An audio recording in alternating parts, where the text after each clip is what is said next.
and I secured All India Rank 7 in CSE 2016. I have been allocated to Uttar Pradesh, Kagal.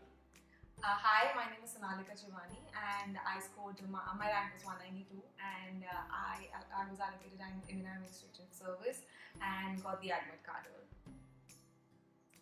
Okay, so today we're going to talk about what essentially is an IAS. So I figured that a lot of aspirants out there, they don't know what an IAS really does. You have something to add on that? Yes, I think, and it's an important part of the preparation because what goes into the UPSC exam is not merely the knowledge part of it, but also the personality aspects and what the UPSC is expecting from you. So, if you know a bit more about the job of the IAS officer, you can obviously fit better into the preparation, and hence the UPSC may find you a better fit in the service. Yeah, so think about that from that perspective, that after the exam, so after the result is announced, you will be an officer. So you should have all the traits that defines an officer, and for those traits to be in you, to inculcate. Yes. You really need to have that sort of a mindset while you prepare, so that by the time you reach the end of your preparation, by the time it culminates in your interview and the process after that, you have those abilities in you, because after that you have a lot of responsibility in your shoulders, on your shoulders. Since we have been here for quite a while now, and we have started to get a sense of things about how things work in the Indian Administrative Service and what the country really expects of its civil servants. We are here to share that bit of knowledge with you. Yeah, so let us just start by thinking about what exactly an IAS officer does. So when I used to think about an IAS officer before getting into the service, I would think that he or she would make policies and would determine how the country's growth would go, the development, the path towards country's development. For example, the Swachh Bharat Abhiyan, or the Manrega programs and all of that, right? But when you really get into the services, so all of that, the policy making happens probably like 20-25 years after you get into the service. What really happens when you enter is you become, okay, so I think you start off with your field responsibilities, and probably in your district training itself you are given a flavor of the kind of field work and the things that you are expected to do in the initial 8 to 10, 12 years of your service, which would include you being a sub-divisional magistrate, a divisional magistrate, or a district collector later on. And the responsibilities primarily can be grouped into 2 or 3 headers. One of them would be the revenue and the regulatory functions, which most people are not aware of or do not think as a part of the responsibilities of an IAS officer. So, as a revenue collection authority, there are multiple functions associated with it, including the revenue courts, where you settle the land disputes. And apart from the revenue functions, you have the regulatory functions, which include preserving law and order in your district and apprehending people before some incidents happen. So you have the powers of preventive detention, or forcing people to sign bonds, and so on and so forth. So to put that in a very simple language, so whenever you think of an IAS officer, you see as an officer who's in his office signing files and doing all of that. No, that's just not it. So imagine a person sitting in a court and saying order, and having 2 parties putting up their disputes and solving that and signing it as a judge. So an IAS is also a judge, maybe for smaller matters, for subdivisional matters, for district matters, but he or she is also a judge in a court of law. So as soon as you enter the academy, in phase 1, you're made to read the Criminal Procedure Code, the Indian Penal Code, and everything, so which all of the judges also read. So that is a major part of what you do, especially at the entry level when you go. And then as you progress and you become a DM after, it varies from state to state, but it is mostly after 5 to 6 years of your service. And at that time, so you are the manager of everything that is happening in your district. So be it the different committees, the welfare committees, the social welfare committees, or maybe the water and sanitation department. So everything will have a district level committee, which you will be invariably the chairman or the member or something else. So when you are a district magistrate heading a district, all the threads of administration lead up to you, and the buck stops at you. So when we're talking about what it means to be an IAS officer, to understand that responsibility, we'll also talk about what IAS is not in a while, but to understand the depth and the gravity of that responsibility, you have to be aware of multiple things.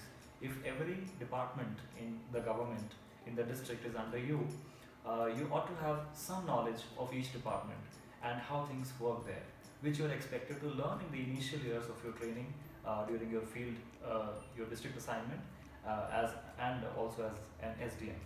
Yes, and just to add on that this is all the official functions that we have, but as the office of the DM has involved, he or she is also involved with a lot of ministers, because they're the representatives of the people. So you have to handle the political considerations as well as the welfare of the people, and your own legal stance, which is what is right according to the law. That is what you have to maintain throughout your career, throughout whatever you are doing and whatever is happening. So all of that balance also goes on to it. So it's just not really about knowledge of everything, but you really need to be a good manager, to manage, to handle people, to handle mobs, to handle your seniors, to handle your political bosses, everything. So that is also part of the job. And moving on, well, the part we talked about, what the IAS is not. So, especially when you're starting preparation, or the very reason one gets into this preparation is the aura of power that the IAS has. But however, we want you to look at it not as a function of power, but as a function of authority and responsibility.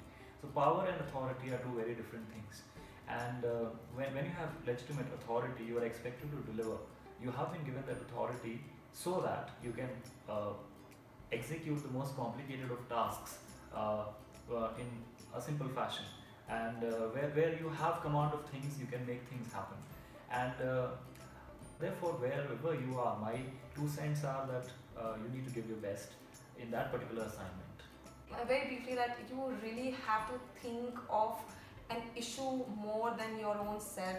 In this profession, you really have to put the country before yourself, and this is what the IAS is about. Yes, absolutely. It's a great opportunity to serve your country, and whenever you get it, you should seize it and absolutely make the most of it. And just on similar lines, I would also like, Sonalika, for you to elaborate on hence what the UPSC exam is really testing, and apart from the knowledge base that the aspirants are acquiring, what sort of qualities they should try to develop before they, let's say, face the exam or the interview board. Yeah. So first of all, the syllabus that is written per se is not really the syllabus. It is they have just defined the boundaries. It is for you to have a mind of your own on each of the issues. So everything under the sun is actually covered in that syllabus, and it's not possible for you to learn each and everything, and it's not even required. What you really need to do is, see, preliminary exam, we know it's a little more factual, it can go here and there, that's fine. I'm talking about the mains exam, where you're tested not on your knowledge. I mean, a basic level is of course needed, but you're tested on how you perceive issues, how unbiased are you, how can you go way above your own self, your own caste, your own race, your own gender, how can you see the society as an unbiased, you have an unbiased perspective. So you should not only look at the issues as a citizen anymore. So you are not a silent spectator anymore. You need to be the one who thinks how these things can change. You need to have that kind of a curiosity in your mind. You need to think of alternative solutions, innovative solutions.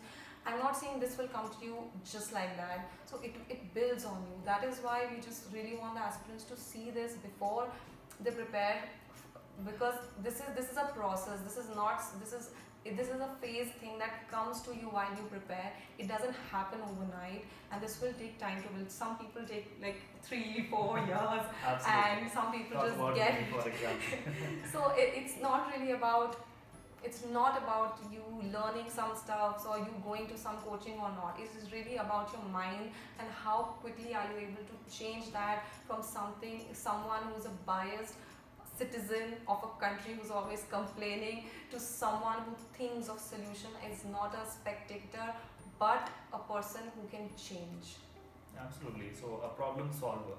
We'll be talking about what we perceive of problem solving in one of our upcoming videos, maybe sometime. And but yes, currently, so the takeaway for all of you today is that you should try, like Sonalika said, to be an unbiased and somebody who takes an overall view of things. I've said that a lot earlier also, but I really want to emphasize on that, because once you look at how things are connected to each other, how education is connected to health, is connected to urban development and so on, only then you'll make a good officer. So before coming to service, just be aware of what is expected of you and make a really honest effort towards whatever your goal is. And both of us would like to connect with you in the future as well. We want to wish you all the best for the future. Also, this particular channel that we have created, The Other Way, it has our Bharat Darshan video. I'll put the link in the description. Yes, which has our experiences during the Bharat Darshan tour. And you can just watch it for motivation, and if you are feeling very low sometime and you just really want the motivation, and stay tuned for more videos. Hopefully we'll come with more videos, and all the very best to all of you guys. Thank you so much. Bye.